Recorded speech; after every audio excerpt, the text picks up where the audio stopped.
Welcome to the Collective Genius Podcast, the show for real estate investors who are looking to scale.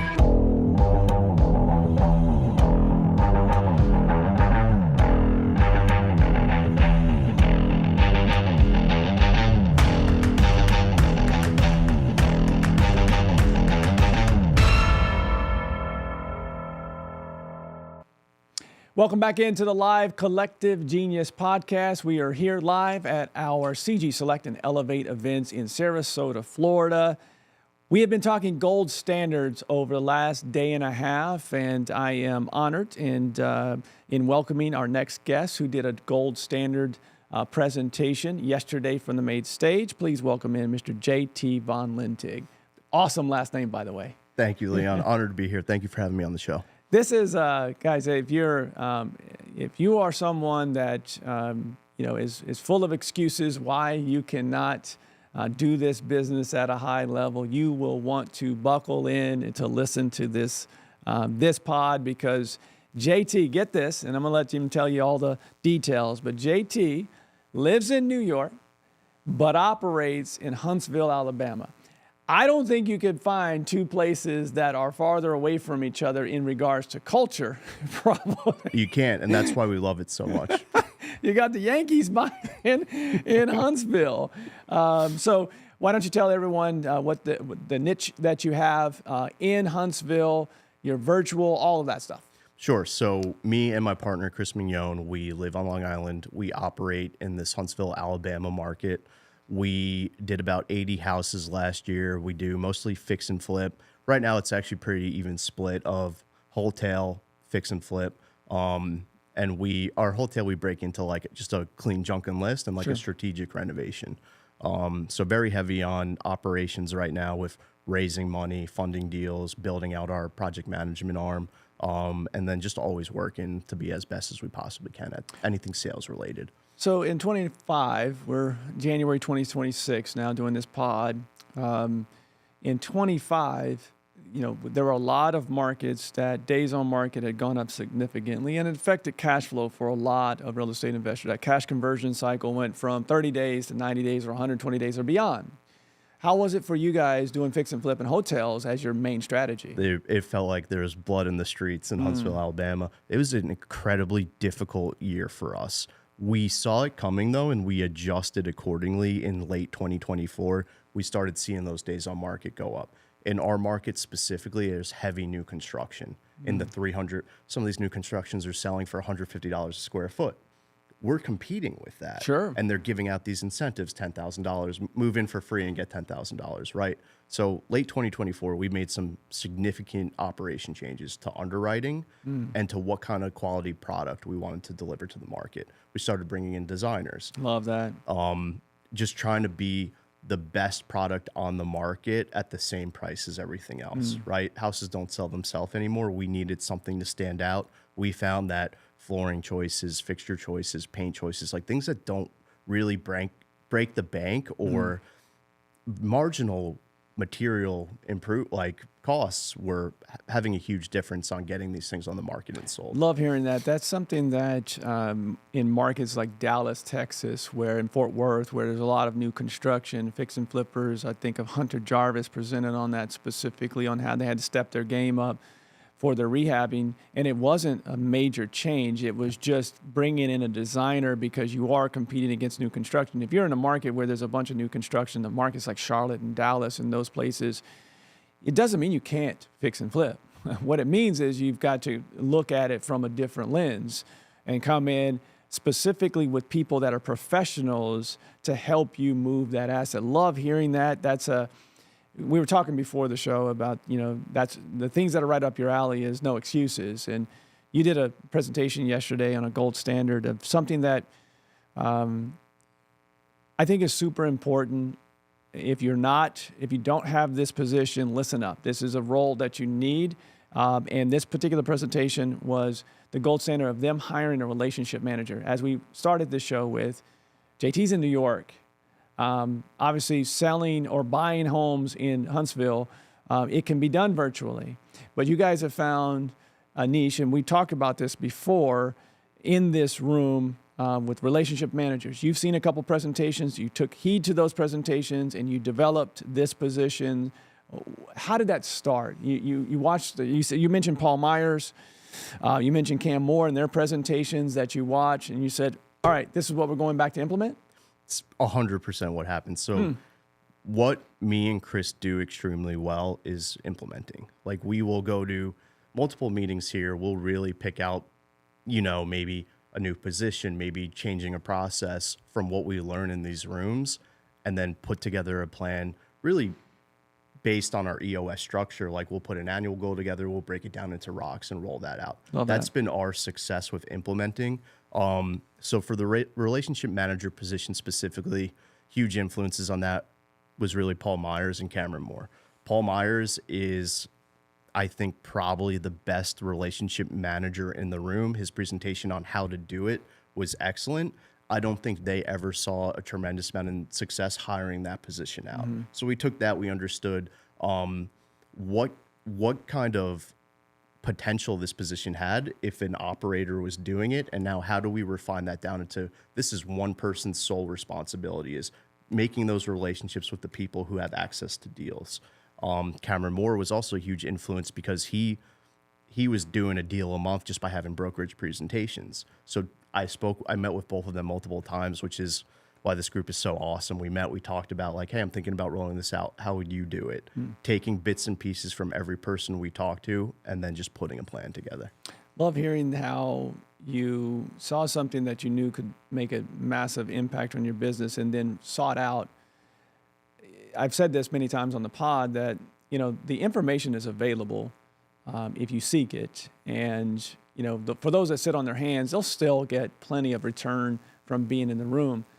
But when you have someone that is in the room that just presented on something that you want to implement, you have to go and seek that person out. They have the blueprint for you. Now, you may alter it, and you more than likely will alter everything at some level, especially for your marketplace. But the biggest takeaway I took from your presentation is that you implemented this, but it didn't, out of the gates, it didn't work at the level that you thought it would, but you adjusted. I think you said that the guy out of the gates made 45 offers and got 0 contracts. 45 offers, 0 contracts. We found, we found the perfect person for this position.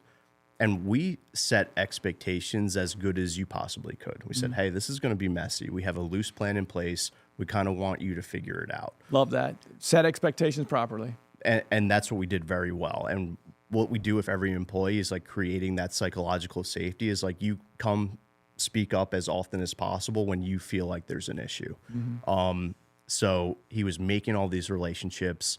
Where he was having issues with was he felt like he was making all these great relationships and then breaking their hearts when our offers would come to them, right? So from my perspective, and at this point he was working mostly with Chris, who has the agent background, has the marketing background. Chris does all our marketing. So me being the salesperson on the team, I'm the sales director on our accountability chart. I heard this, I said, this is awesome.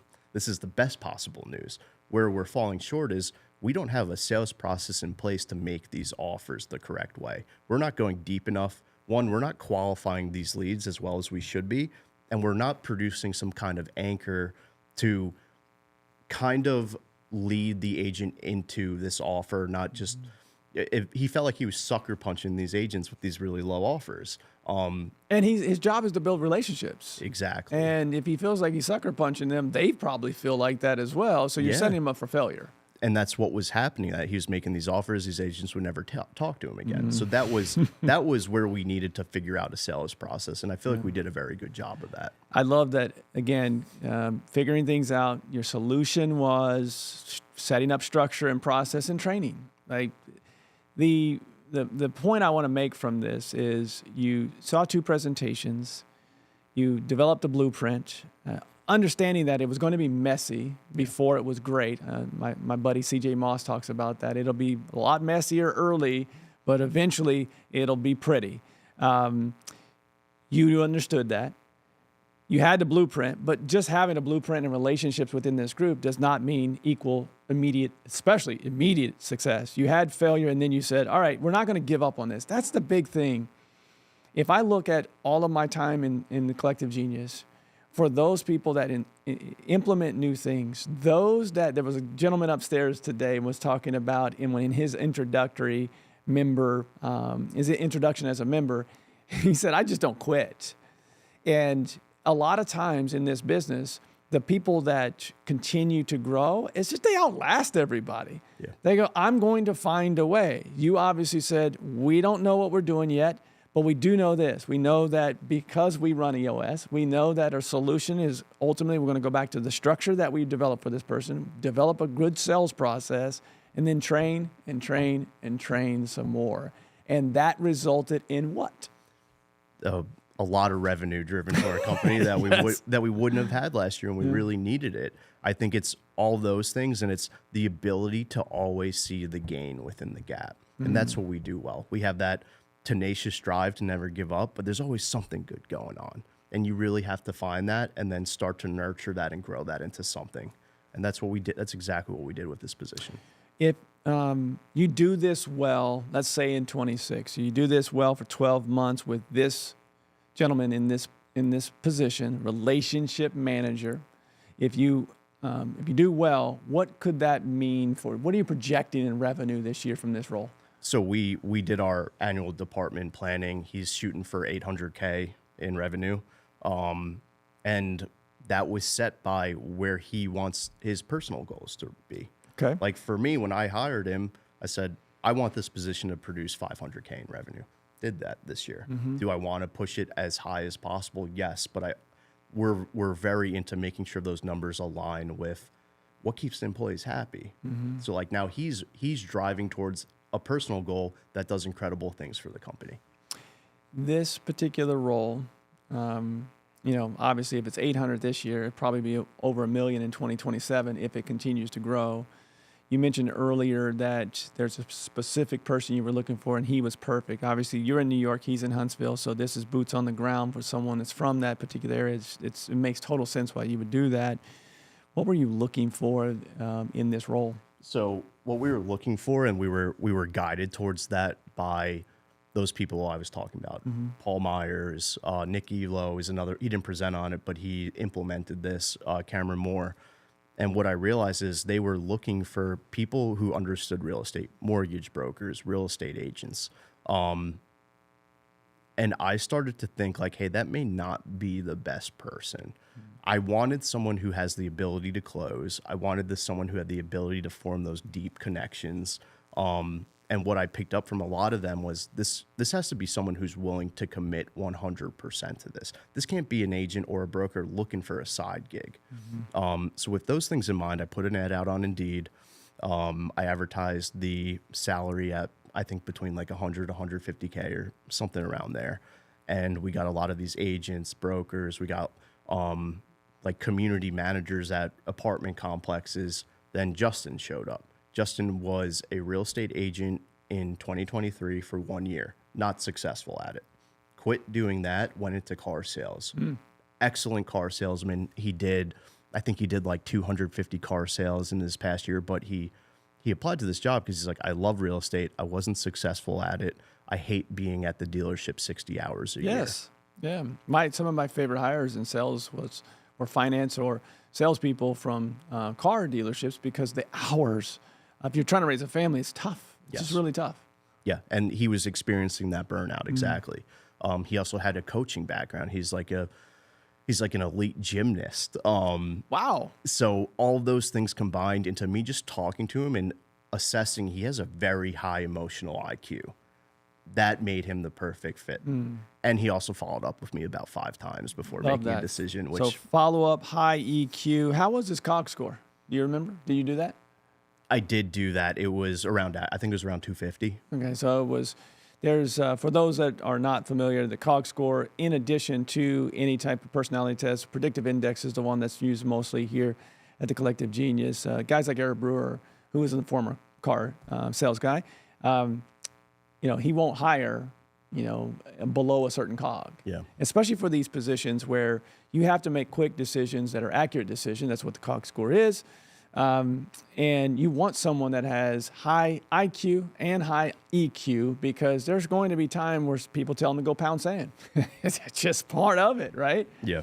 And you have to have somebody that is so good at saying, not a problem, I'm also going to follow up with you if that's okay, right? He obviously followed up with you, so he showed the ability to be able to do that. And I'm telling you this, if you can be successful at car sales and maintain, performance over multiple years, there's something there that is moldable. Especially, it sounds like he's driven, and he wanted to show that he could be successful in real estate. And that's exactly what it was. And I don't really subscribe to the PI titles, but I do like the chart, like the graph on, like he's very driving. He's very sociable. He's a little more subjective, which kind of, to me, goes more towards the emotional IQ. So his PI, I think he's a maverick by title, but his actual graph was, in my opinion, a perfect fit for what we were I think looking Maverick for. is a great, I have to ask my buddy Phil Green. He might tell us something different, but I think in this particular role, you need him to almost be his own business owner. And that's what that's the environment we've been trying to create for him this entire time. You are us, but you only have one job. Yeah, and thrive in that. And that's what we achieved. You presented a gold standard, did a great job yesterday. Is there anything that you took away from all the gold standard presentations that you watched yesterday? Yeah, how far we have to go, which I love, because that's why I love this business, and that's why I love these rooms, is there's never a ceiling to hit. Like, I love continuing to grow. Like, one of our internal core values is keep growing. Love that. That's cool, man. Keep growing. Keep growing. That's it. Sounds like Nemo. Just keep going. That's or it. Growing. So big takeaways is probably acquisition and marketing improvement.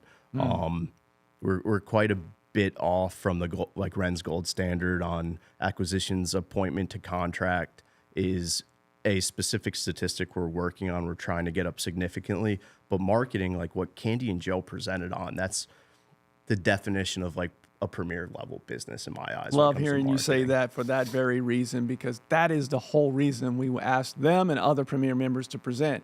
So you have this standard, this baseline of, we thought we were doing really well. Turns out we're bronze, which is fine. It's still places, right? Yep. But we've got silver and gold to get to. I loved hearing you say that for that very reason. And where we're at in this group, like we've recognized we're probably at the top 5% in this group of how our business is running. And that's just the power of this community in whole, because we'll reach out to Brian, we'll reach out to Jen and be like, hey, can you connect us with someone who's doing X, Y, or Z? Like Chris met with Candy a month ago to go into that stuff, because we're looking specifically for Salesforce, how to track KPIs better, how to make changes when those KPIs aren't hitting. So meeting with them, even though they're not on the same level with us, them giving us the time was like, just incredibly grateful for that. But to start implementing like campaigns in Salesforce, tracking our metrics a little better, and holding those vendors accountable that we give so much money to. The vendor piece of that yesterday was kind of that next level to get to gold, right? You hold your people accountable, but you also have to hold vendors accountable. This is something, again, that I, as a member prior to being on this side, I remember always hearing Phil Green talk about that. You cannot be loyal to vendors unless they are producing. Like they are like an employee. You have to treat them as such. And that was many, many years ago. And I think that's the first time I've seen someone present on it in a while. Vendor relationships are crucial to the development and the scale of your business. And if you're just letting them set it and forget it, it's just not good enough. And that was a slap in the face for us, Leon, because we got in this rhythm of we meet with a vendor every month.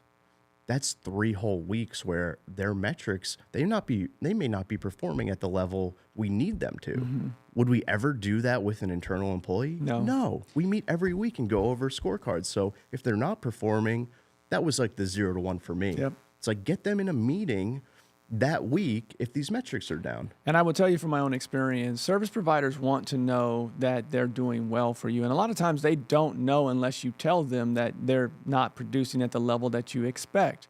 So meeting with them more often than once a month allows them also to tweak things, because here's what I've found. As a person that, whether you're a real estate entrepreneur, a real estate agent, a roofer, whatever, if you run a service-based business of any type and you have vendors that you're utilizing, the squeaks get the grease, right? And so maybe they have 200 clients, but you're holding them accountable. You're more likely to get their time and energy and effort to make sure your campaign's running at a high level, because they know you've got a magnifying glass looking at, hey, this is my expectation. No different from an employee. No, not at all. And that's like, you're attracted to people who share the same core values as you, right? Almost most of our vendors have the same core values that we do. Yep. So they want that feedback. They want to meet more often. It's 100%. It's always on us when they're not performing, but holding them accountable to make sure they know what's going on. Very good. All right, let's finish up with, you've done a lot of great things in 2025. What are you most excited for in 26? So in our annual planning, we did put a plan in place to purchase our first commercial property this year. Okay, big steps here. A very big step. We have a big, hairy, audacious goal of creating a $36 million of equity portfolio in 10 years to be able to provide profit sharing opportunities and community support in our market. Love that. In our annual meeting this year, we said, hey, we need to cut our teeth on a commercial property this year, because we're not going to hit that 10-year goal unless we do something now. So more of a learning experience, I think it's going to be this year. Maybe not something that big. Chris has rocks broken up into researching, networking with brokers, and then the last half of the year, we're going to try to execute on purchasing a commercial property. You've had select members that, depending upon the type of commercial, but commercial asset, you've got, Colby Kirk, John Heisler, both here in select. John actually just promoted up to Premier. Yes. There was another gentleman that just talked about commercial upstairs. That's another thing that has grown significantly, even at the select level, where you have people that are select level operators, but are only doing apartments or only doing commercial. That has changed. We didn't see a lot of that, 4 or 5 years ago, where you're now seeing that operators are going, no, I don't deal any single family. I'm treating these apartment buildings that are 10 units and 12 units and 14 units as my single family operation. Yeah, and that's the beauty of having a partner, where we're delegating everything to Chris. He's running around meeting all those people you just talked about. But there's a ton of people at the select level who are doing that. Drew and Dane, they've been working on a $3 million industrial flex space build for the past year. We've been meeting with them, hearing about this for the past year. That's part of what led us to building the confidence to try something out this year. Yeah, well, you guys are process driven. Most people, I would say, that's a shiny object you shouldn't chase, but based upon the gold standards that you're presenting here at the Collective Genius, and how you get something started and you follow through and hold people accountable, not only vendors but also obviously employees, you will do just fine, my friend. I appreciate all the value you gave on the stage yesterday and joining us here at the Collective Genius Podcast. Anytime. Thank you so much for having me, Leon. Awesome, JT. Well, goodness, you heard so many references to members that has helped JT and Chris in their business and continue to grow and scale it. I don't know why you wouldn't want to be in a room like that if you're a real estate investor that truly wants to grow, not only as a business owner, but also as a human being. This is the room for you. You can easily fill out an application to get into the Collective Genius. The easiest way to do that is explorecg.com. There's the application. You fill that out. You can talk to us on the other side. We'll see if this is a good fit for you and vice versa. If it is, we'd love to see you in this room. Our next select meeting is in May. Our next premier meeting is in March. We'd love to see you at one of those events. There's a tier for you if you're a full-time real estate investor. That will do it for this CG podcast. We will be back in a few with our last of the day. This has been the Live Collective Genius Podcast.